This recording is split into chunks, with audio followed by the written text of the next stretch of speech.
Dan HP ini kelasnya bukan flagship. Akan tetapi, pada saat launching, HP ini dibanderol seharga 10 juta, guys.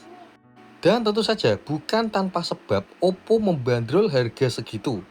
Karena memang HP ini memiliki semua fitur yang dimiliki oleh flagship, cuy. Kabar baiknya, harga HP ini semakin turun, guys. Bahkan saya menjual HP ini hanya seharga 3 jutaan saja.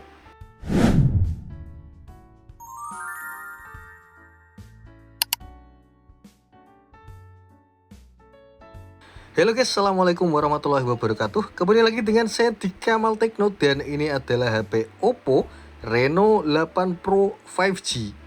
Diperkenalkan pada tahun 2022, dan HP ini merupakan kasta tertinggi dari Reno 8. Dibekali bezel yang sangat tipis, dagu dan jidat ukurannya hampir sama, cuy. Kemudian layar kelas flagship AMOLED 1 billion color, dan juga fitur kamera dari Mary Silicon, cuy. Dan jika kalian perhatikan, desain kameranya tidak seperti HP-HP lain, yaitu tutup belakang dibikin melengkung menyesuaikan desain kamera belakangnya. Menggunakan desain flat seperti HP-HP yang lain. Dan desain seperti ini memang umum ya, hampir dimiliki oleh semua HP. Padahal menurut saya, desain yang seperti ini, feel genggamannya kurang nyaman, guys. Dan tentu saja HP ini dibekali dengan sensor sidik jari di dalam layar. Untuk akurasi dan kecepatannya cukup memuaskan. Memang bukan inovasi sih, akan tetapi ini adalah fitur yang tidak dimiliki oleh iPhone, cuy. Tapi kan iPhone pakai Face ID, bang. Ya, semua HP Android pakai Face Unlock juga kali. Oke, sekarang kita kembali ke HP ini. Menurut saya HP ini cukup berat ya, dan juga ukurannya cukup besar. Untuk bobotnya sendiri hampir 200 gram. Sedangkan untuk bentang layarnya hampir 7 inch, cuy. Kalau soal spesifikasi layar, nggak usah ditanya, HP ini jempolan. Fitur refresh rate-nya yang sampai 120 Hz bisa diterapkan di hampir semua aplikasi. Dan bisa juga kalian pilih. Untuk beberapa aplikasi yang menguras baterai, disetting saja di 60 Hz biar awet. Dan satu hal yang saya suka dari HP ini adalah suhunya yang relatif stabil, cuy, nggak gampang naik. Sebagai bahan informasi, UI ColorOS yang dimiliki Oppo ini cukup stabil dalam performa dan konsumsi daya. Bahkan konon katanya, hanya ColorOS yang bisa mengatasi Snapdragon 888.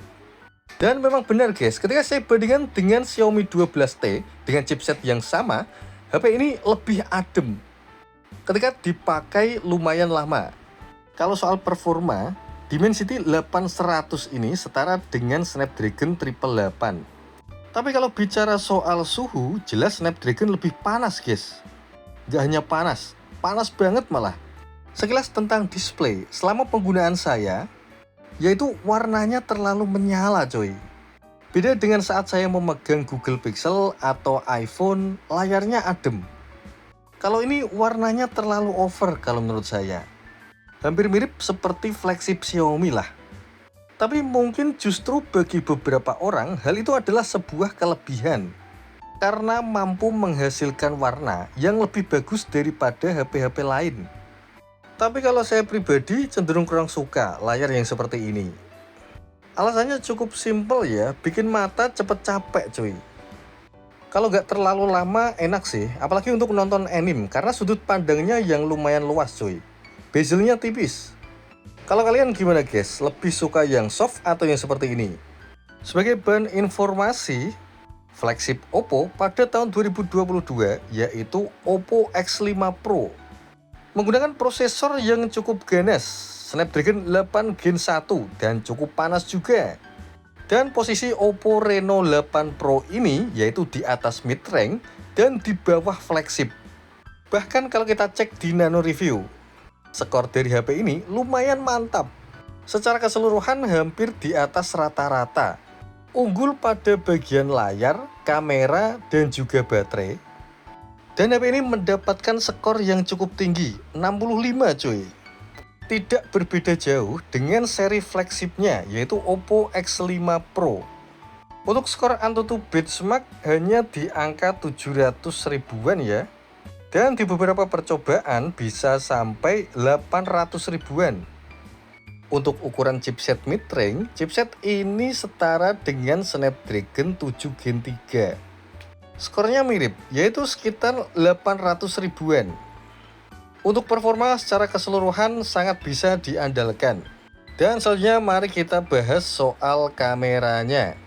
HP ini menggunakan semboyan Ultra Clear Night Portrait yang teknologi kameranya menggunakan dual sensor Sony cuy, yaitu Sony IMX766.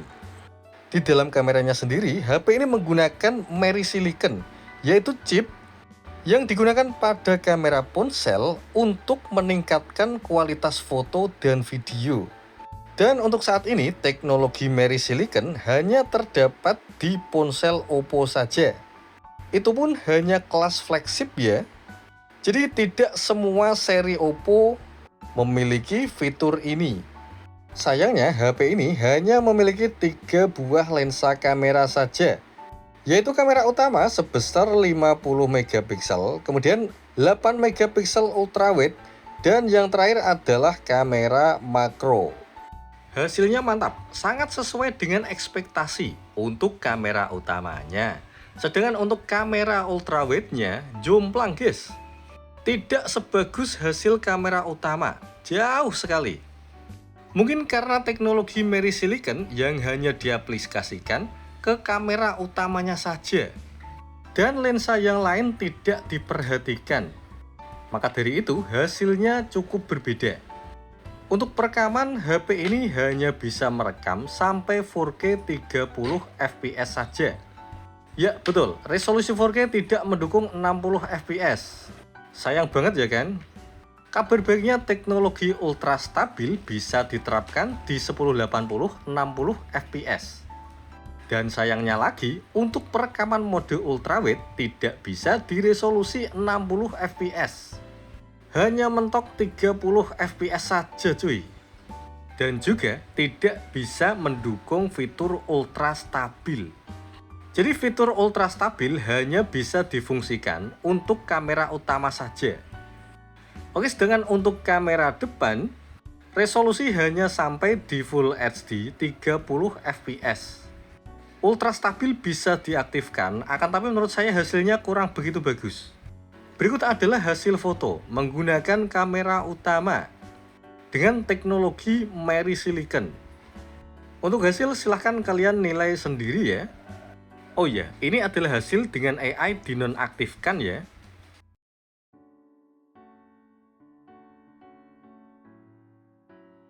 Dan ini adalah hasil ketika AI saya aktifkan. Gambarnya jauh lebih bagus. Warnanya mantap, terang menyala cuy.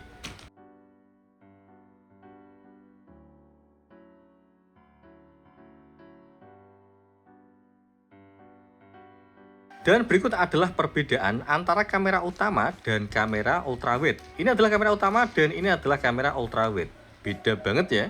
Ini kamera utama dan ini lensa ultrawide. Beda banget. Kemudian ini perekaman di 60 fps dengan mode ultra stabil nonaktif.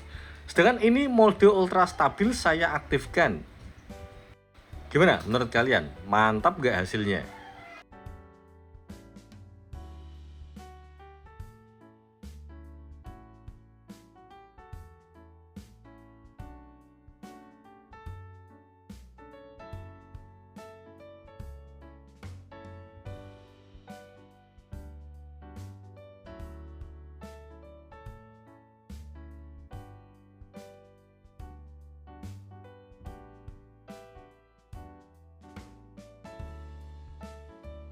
Dan berikut perekaman mode ultrawide ya, saya set di 1080 30 fps. Hasilnya kocak cuy. Warnanya gelap cenderung pucat ya. Bahkan langitnya warnanya bukan biru tapi abu-abu. Jomplang banget, beda dengan kamera utama. Dan ini untuk kamera depannya dengan mode ultra stabil aktif. Kira-kira begini hasilnya. Gimana menurut kalian? biasa aja, nggak ada yang spesial.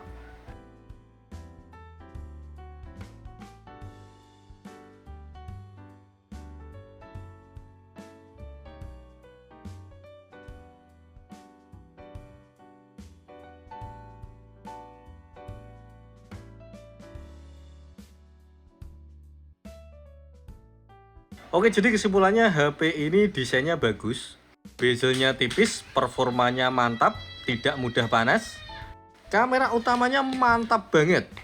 Kekurangannya, kamera yang lain selain kamera utama, hancur hasilnya guys. Untuk HP seharga 10 juta pada saat launching, HP ini sangat tidak recommended. Akan tapi untuk saat ini, harganya hanya sekitar 3 jutaan. Menurut saya cukup recommended sih. Gimana menurut kalian? Dan akhir kata, terima kasih sudah mengikuti video ini sampai akhir. Untuk masukan, saran, dan kritikan silahkan tinggalkan di kolom komentar ya. Dan jika kalian suka dengan video ini silahkan like guys. Dan jangan lupa subscribe ya. See you guys, assalamualaikum warahmatullahi wabarakatuh.